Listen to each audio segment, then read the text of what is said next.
আমাদের এখানে আপনি তো বললেন যে আপনি নাকি বিয়ে করুন, দ্বিতীয় বিয়ে।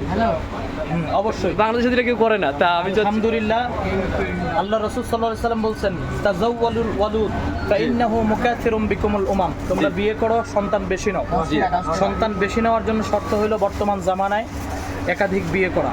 আমাদের নবীরা করেছেন, সাহাবারা করেছেন।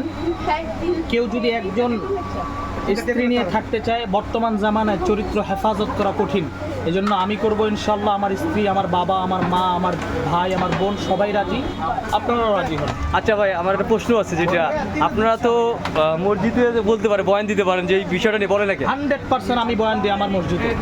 আমি চাই যে বাংলাদেশের আমার সকল মসজিদ গুলশান এক সাহাবা জামে মসজিদ, সেন্ট্রাল সাহাবা জামে মসজিদ, আমি সুস্পষ্ট ঘোষণা করছি, কেউ যদি এই জামানায় চরিত্র হেফাজত করতে চায়, পরকিয়া থেকে মুক্তি পাইতে চায়, জান্নাতে যেতে চায়, তার জন্য একাধিক বিয়ে লাজেম লাজেম লাজেম।